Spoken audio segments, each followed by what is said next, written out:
27-year headache. Chapter 5 of the life of God's righteous servant of Isaiah 53. The same year I graduated from law school in 1982, my son Justin was born. In 1985, my daughter Brooke was born. In 1988, my youngest child and daughter, Laura, was born.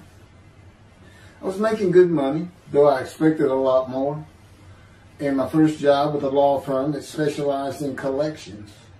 I also tried my first civil case, which, while working there, which was a nerve-wracking event, first trial. The first day I entered the courtroom, the judge asked me if I was a law clerk. I had a very youthful appearance, though I was 28 years old, not 20, common age for a law clerk. My youthful appearance in junior high school and high school with my long, wavy blonde hair, I usually kept in a ponytail, had way too many people tell me I looked like a girl. It is interesting though, at least to me, not one person in my entire life has ever said anything about my disfigured arm. I must have looked like a girl who would beat on you if you did it.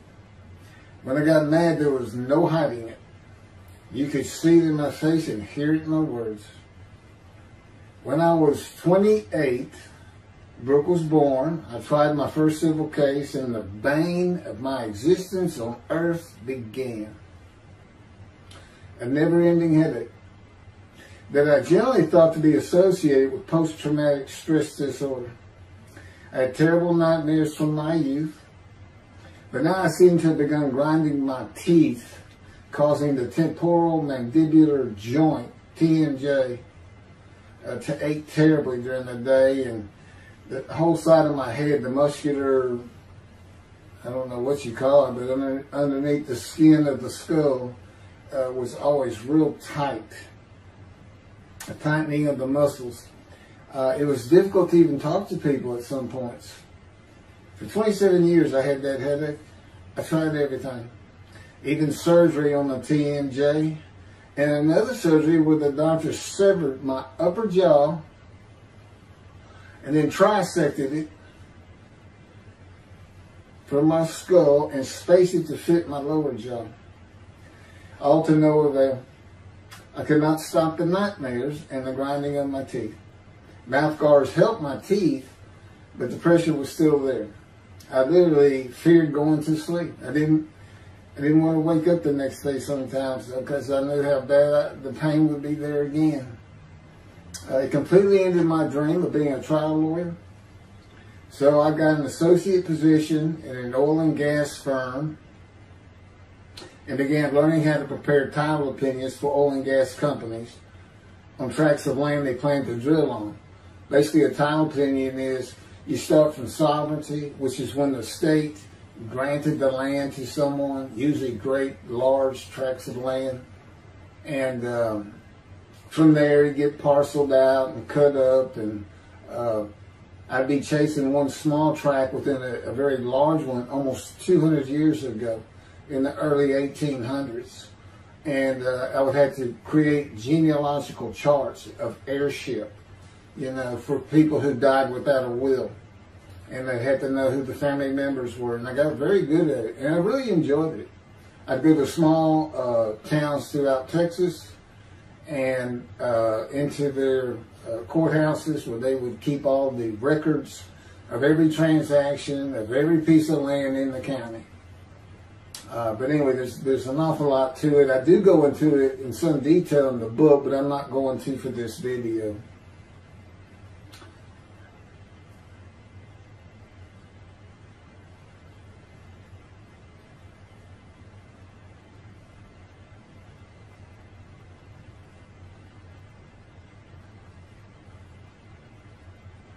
Eventually, I had my own firm.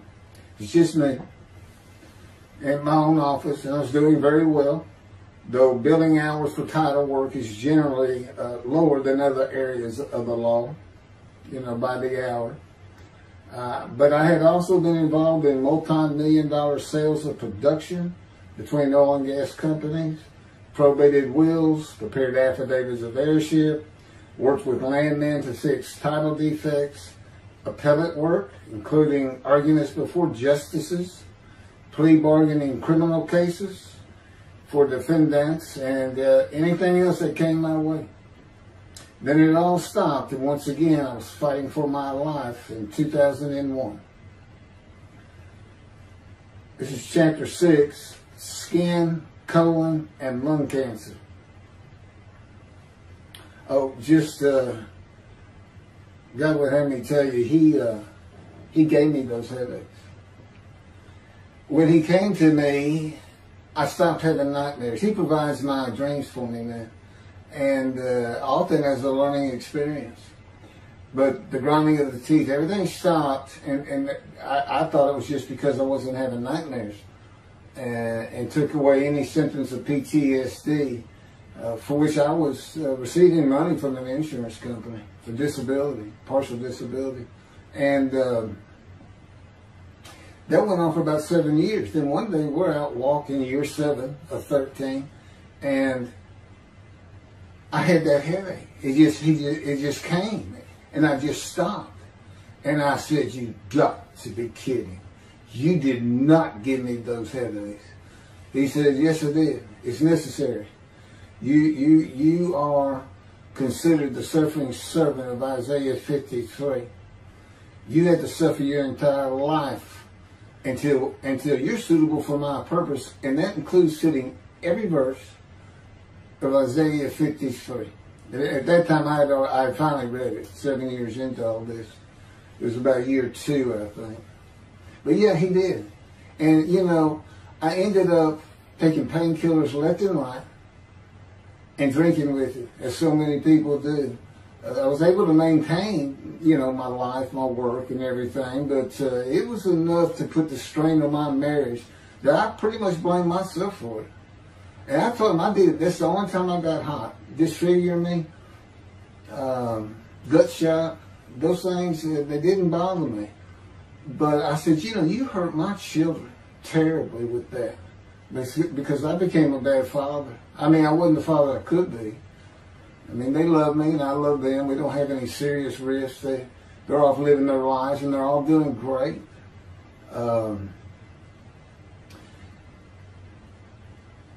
But if they consider themselves anything, they're Christians.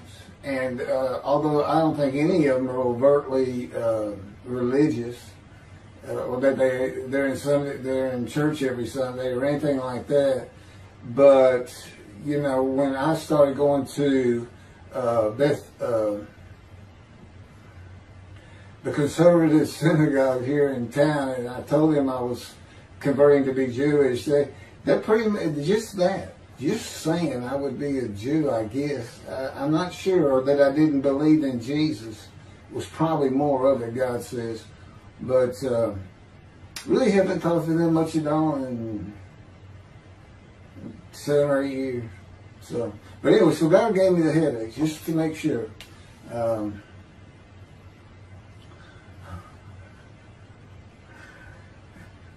Anyway, I was married to Denise for 18 years, and we divorced in 1997 for irreconcilable differences.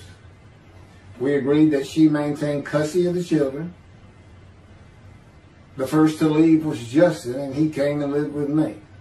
Then Brooke started getting in trouble, who is as tough as she is beautiful. Her mom's very difficult to get along with. Justin was a lot like me at his age, and trouble followed him everywhere he went. Like me, he was hard to talk to, and like me, his getting out of high school was a coin flip. He's doing great. He learned the oil and gas landman business. And I helped him out as much as I could, and friends of mine helped him out even a lot more. And he's very successful now. Married, no children. Laura's married, no children. She's got a great job. And Brooke is married with 2 children. I have 2 grandchildren. Long life, see his children.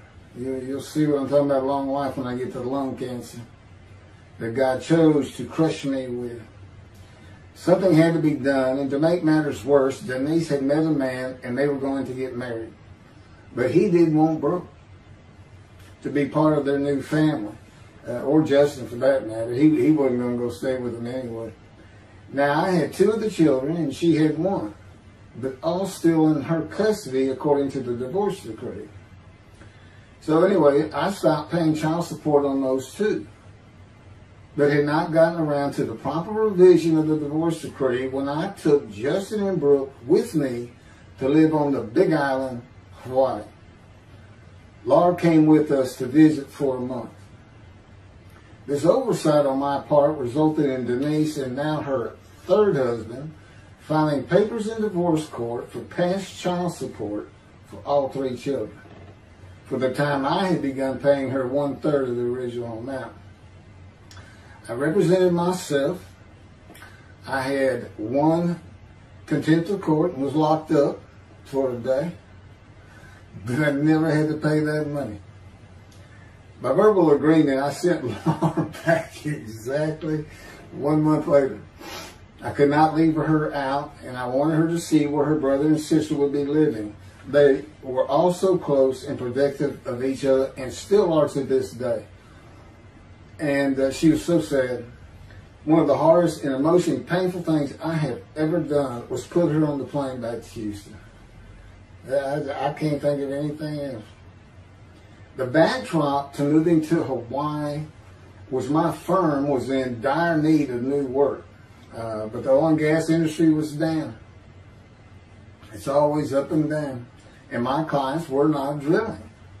A landman I knew called and said his sister in Hawaii, a brilliant eye doctor, but not a good businesswoman, needed help resolving creditor issues stemming from her new offices and equipment purchases. I told him it was a good time for me, as things were slow, and who's going to turn down a free expense trip to the Big Island, Hawaii? So I went and took care of everything without charge, but of course everything was paid for. When I came back to live in Hawaii, at the urging of the doctor that I had helped, who did not like the look of an abrasion on my chest, and it had been there for years, I was examined by a friend of hers, and it was cancer. I don't remember what the doctor called it. He removed it in surgery with a 6-inch diameter circular cut, and it was not malignant. I could practice in just about any area of the law, and all I had to do was pass the Hawaii bar exam, one of the toughest in the nation. While studying for the bar, my body, all at once, in a moment, told me something bad was wrong with me. I had been running, swimming, riding my bike everywhere I went, letting Justin have the car, and had been feeling good and strong. In a moment's time, I was weak and sick while grocery shopping, and there was a pain in my belly and my abdomen. I did not know it, but a large tumor in my colon had burst through my colon, and I was bleeding internally. I did not go to a doctor, which I guess is my nature. That, and I did not have medical insurance. Anyone asking anyone for help unless things were at a critical stage, such as a bullet wound, was something I couldn't do. There's all kinds of personality disorders. I thought surely it would pass, and decided to just give it time and bear up to the abdominal and belly pain. I continued studying and took the Hawaii bar on Oahu and Honolulu in the summer of 2001. I had lived in pain for so many years from my headache, and passing the bar was so important, I just kept going day by day. Pain was getting worse, and but I kept exercising. It was the only time I didn't focus on the pain. I had always been a fast healer, and I thought in any day it would just go away. I finally could no longer take it. Brooke, it turns out, was in Houston visiting with her mom, and I left Justin at our little, we called it the Little Green Shack. There wasn't much to it. We weren't there very often, really, except to sleep, and went to Houston to find a doctor for diagnosis, staying at my parents' townhome, which is where I'm at now. I had allowed my major medical insurance to lapse using premiums for child support when things had gotten lean. I just needed someone to tell me what was wrong. I would find a way to take care of whatever the diagnosis was. Early September, I was close to dying, lying on the floor of a dingy apartment of a friend who traveled for work. I could no longer get up to even try and get medical help. And I had not told anyone how bad it had become. Then the planes hit New York. Seeing how grief-stricken so many relatives were on the news, I began to think for the first time how awful my children would feel when they found out how and where I died all alone. So I asked my father, again, it's hard for me to ask people for things, for the money to pay for a colon examination that had been suggested by a doctor at one of those clinics you find in a strip mall, the only places I could afford. The doctor who performed the colonoscopy finally found what was making me so ill and unable to eat. A malignant tumor 6 to 8 inches long that had burst through my colon, and I was bleeding internally. You know, I come out of anesthesia, partial anesthesia, and he's holding this picture, and there's this great big purple blob, and he says, I couldn't get the scope past this. It's not a good way to wake up. To say it crushed me in my life is an understatement. The pain, the weight loss, inability to eat, all I could do was drink calorie drinks. Began about 4 months before the colon examination. That was 4 months of sheer pain. But as it turns out, I did pass the Hawaii bar exam. It was now early October 2001. The doctor told me, look, you don't have insurance. Go to Bentop Hospital. That's the hospital I went to when I got gunshot. I prefer gut shot. It sounds better. It is, man. And he gave me the pictures from the procedure showing what he could not get the scope past. Just shaking his head and saying, you should have come in much earlier. So I went to Bentop thinking I was here in 75 on October 5, dying, but I did survive. And here I am again on the first week of October 2001. I showed the pictures to the admitting nurse. Instead of them sending me to the waiting room, she just looked at me and she said, this is a public hospital. I mean, you can wait all day long to have a cold check. She looked at me and said, why did you wait so long? And how are you still alive? And I told her, I have no idea. She did not send me to the waiting room. They had an orderly take me immediately to a room. There they hooked me up to a morphine machine where I could hit a button at a time interval I can no longer remember and receive a small dose. I do know I never missed one. I was very depressed, and my parents who waited in that line for admittance with me looked so sad and depressed. It was not one of my better days, though I finally had some pain relief. Day after day, I lay there waiting for the next test they would run. It was during this time I received notification that Denise had filed papers in the divorce court to recover monies for the time I was taking care of 2 of the children. It's also when I received notification from Hawaii that I had passed the bar exam. So, you know, Bentop Hospital, what a lifesaver. I mean, young surgeons in like Baylor University, medical schools, you know, it's a prime position to get your hands on if you're going to be a surgeon, because you're in surgery all day long and all night long. As long as you can stand up, they're bringing people in. It's just a real hot spot in Houston and a great hospital, but it's not a place you want to stay. You really don't. My doctor would come in and be out so fast, I never knew what was going on. He did tell you my previous surgery to my abdomen, where they opened me up from stem to stern, complicated removal of the tumor. On October 25, my son's birthday, who was now stuck in Hawaii, They cut me open again and removed the tumor. It was about a week or so later, I was released with a schedule for chemotherapy. I returned to the dingy apartment all alone. I just stared at the television for weeks. I did, and chemo is so depressing for those who had to go into it. A small room with big chairs for about 20 people who all looked like death, including me. Everyone with an assortment of bags of chemo dripping into our arms for hours. It took about 8 hours before I really got sick from it. And I had to park a long way to avoid paying for parking and drive a long way to the apartment. It was a very gloomy fall and winter.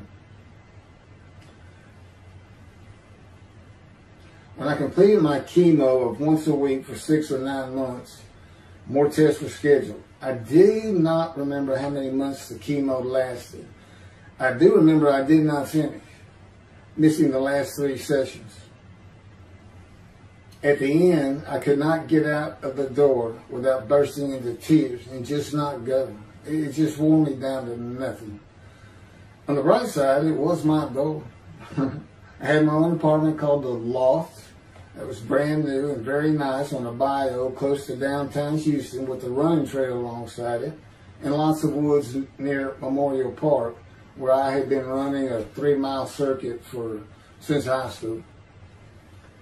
I returned to being told for follow-up tests, including x-rays on my chest, and the colon cancer had not returned then and to this day. The chest x-rays were another matter entirely. The doctor told me he had bad news and showed me the x-rays telling me the white spots I was seeing was cancer. They were everywhere. Lungs full of cancer, he said, at a stage I could not be treated with any success. My dad was with me, and I asked the doctor, well, what does that mean? And when he said you need to prepare for death, the look on my father's face was so sad and hurt at the same time I'll never forget. And we've been through some tough things in this house. Every house we've been in. It didn't affect me one bit. I did not feel anything. I was too beat down from the chemotherapy to care, I guess. God tells me I had a lot to do with that. And in fact, no matter what they said, I didn't think I was going to die. But I didn't know that. I just wasn't having that conscious thought.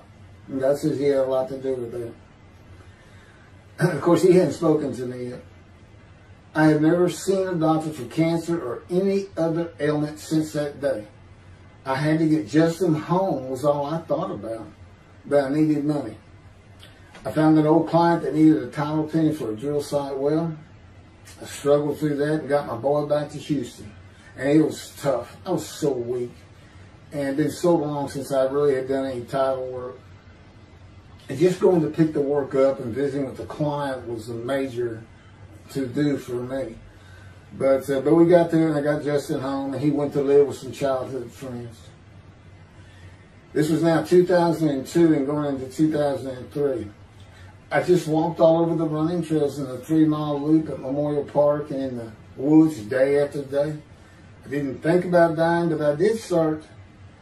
But I did not think about restarting my law practice either. I watched a lot of television and played video games. I watched the Tour de France for the first time and got inspiration from Lance Armstrong. I was still alive though, and the funny thing was my lungs never bothered me. I was never sick. It's because God had already removed it. After I got the news I was dying of lung cancer, he took them from me. That's what he tells me. And I don't have any symptoms. Well, as you'll see right here, in 2005, I picked up some title work here and there and made an office out of my loft. I bought my first motorcycle, soft-tailed lowrider Harley Davidson. First time in many years I was happy. I loved riding that bike. In 2006, I did some landman work for standard day wages and began dieting and running.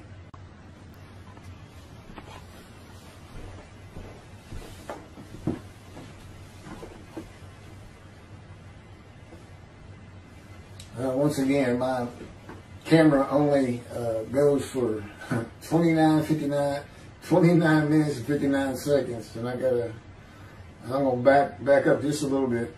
In 2006, I did some land work for standard day wages and began dieting and running. I had never been a swimmer in terms of training for it. I love the water and swimming, but I never trained with laps at different paces and various distances. Mostly because I was so slow, because of my right arm. I was reaching an age, though, where endurance in my running was more important than speed. And so endurance swimming was too. In Hawaii, I had seen the athletes come to Kailua Kona, where we live and where the Ironman triathlon begins and ends. Matter of fact, my little green shack was just right on the route where they start. That was a fun week, and it was amazing watching the athletes train and prepare for the race. I would think to myself, a human being, the human body cannot do what they are doing. Yet they were, and they did. It's just amazing. I decided to learn how to swim more efficiently and how to train for distance and endurance. Get a regular and triathlon bike and enter some triathlons. I was still alive and finding a direction and purpose in my life. Training every day for long periods of time. It really helped with my headache, and I slept better. In 2007, I signed up for the March 30, 2008 Lone Star Half Iron Triathlon in Galveston, Texas, and the October 5, 2008 Longhorn Ironman 70.3 in Austin, Texas. You cover 70.3 miles, and you got to do it under 8 hours. And I did real well in the first one. As far as my time, it's 7 hours and a little bit, but I barely made it without disqualification in the one in Austin. And it was primarily because of the hills. It's this very hilly area in central Texas, I guess.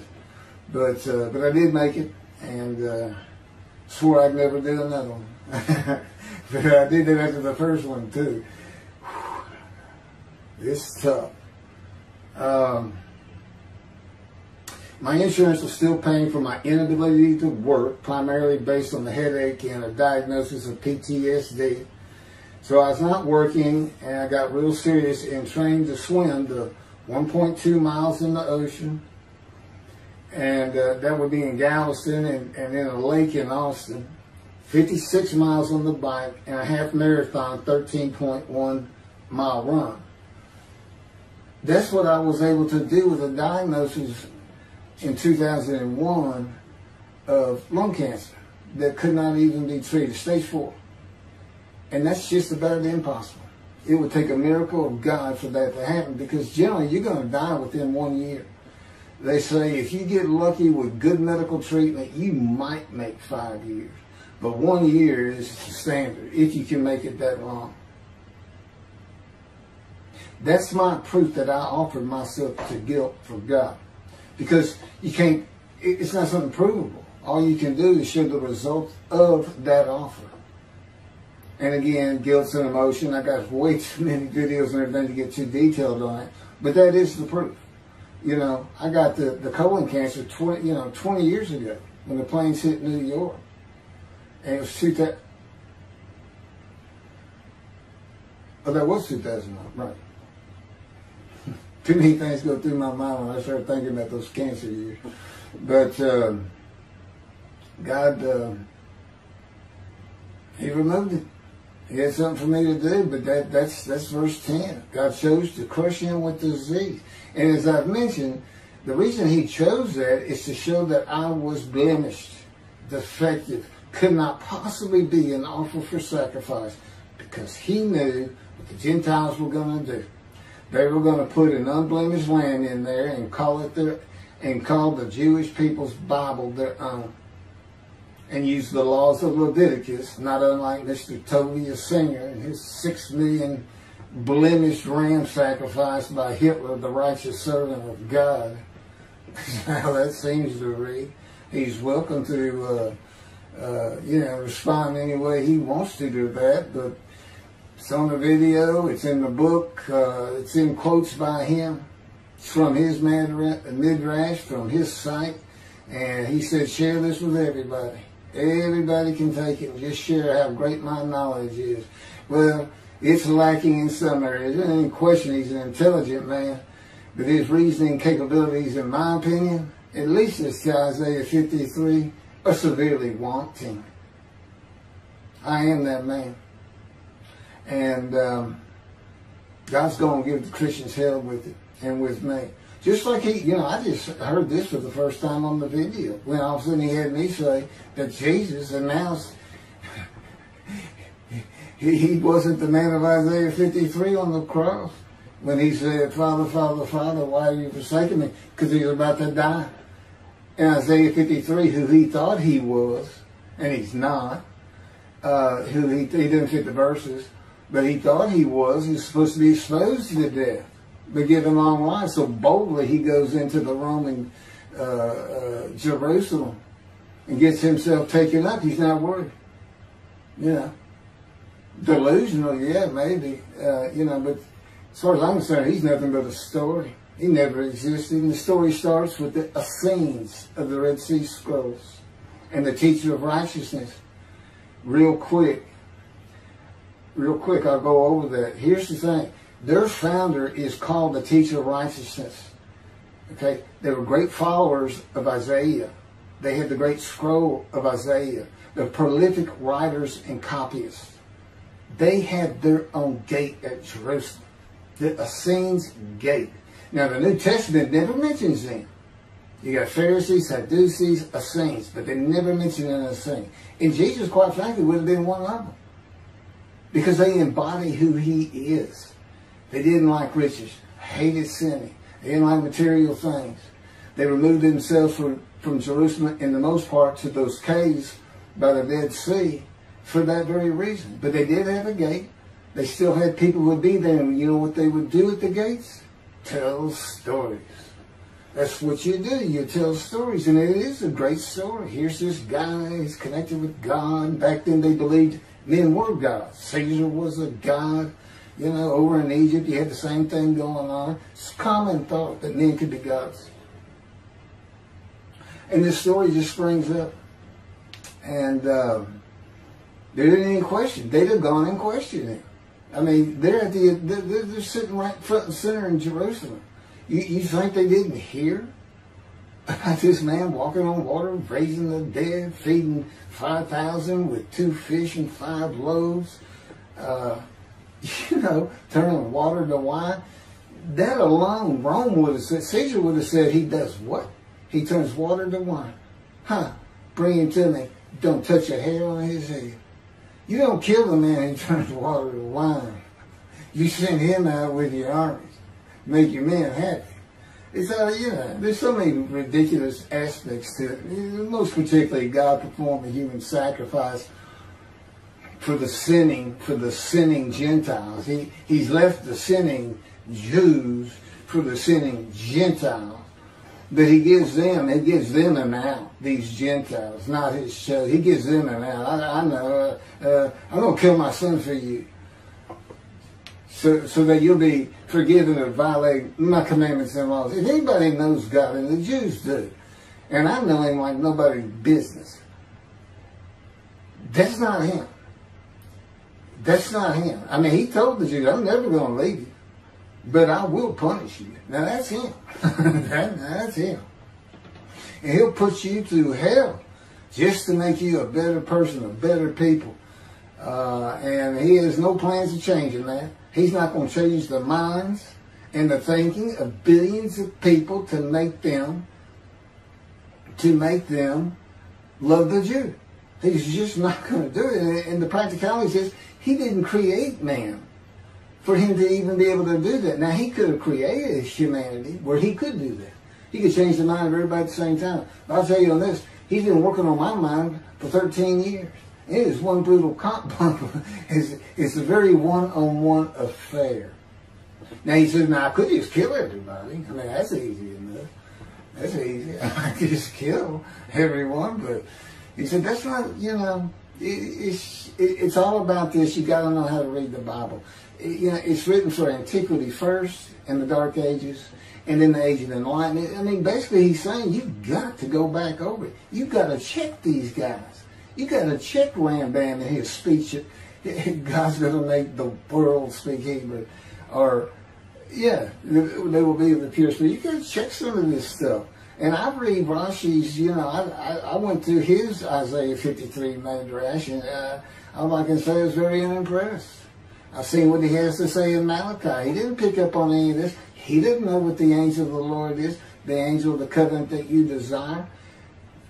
He doesn't know how Moses goes by a burning bush that's not consumed. The angel of the Lord is in there, and God speaks. I do. To me, it's just like, well, you just get some basic concepts, and you know, all of a sudden, and quite frankly, it'll open up the scripture to the Jews. They can put the Talmud aside for a little while. But I will say this. God says, you know, if you can study it, study it. There's all kinds of great things in it. Just be real careful about what you teach from it. And it's useful for heaven. If you like to talk about Talmud as a scholar with other Jews who may very well be in a scroll of remembrance with you, you can meet up with them. You'll see them in the meeting places, have them over to your room. Y'all can watch the new earth being created and the new peoples of God chosen, and watch the evolution of the chosen people. And humanity, the same as this one. God says, why would I change it? Why would I change it? When I did it, it was perfect. And you can tell Mr. Singer that the evolution that he's talking about, where all of a sudden the world's going to love the Jews, been going on for over 3,000 years, and it hadn't even. And today, anti-Semitism's up, and David is here. It's not going to happen. Thank you very much. I will be doing. Was that 5 and 6? Yeah, that was 5 and 6. Now the book picks up at chapter 7. It's on a video when God first speaks to me. And it's very interesting. And we'll still be putting some videos out. But I've pretty much covered all the major material. Everything from Isaiah 53 and the day of the word, Lord. There's a few more things. And it's a better read than it is a video watch. But, you know, for those who like to read. But it's covered very well in these videos. And now that I've put in the personal part in, which is to show how I fit Isaiah 53, and you see the difference in my life. Now, that's a life of suffering. That's a life of pain. That's a life of familiar with disease. You know, they say, gee, well, he died on the cross. He was scourged. He was scourged and this and that. Do you know how much he suffered in his life? I mean, he's not even in the conversation as a man of suffering. He's not in the conversation. Thousands and thousands and thousands of people died horrific deaths back then and by crucifixion. It's not the only one. This is descriptive of a man in his life. So you can find him, identify him. And what did he do? He never suffered. He was never sick, ever, until the last day of his life. He's 30 years old and he's got one day under his belt of pain and suffering. You know, to me, that's not, you're not even in the conversation.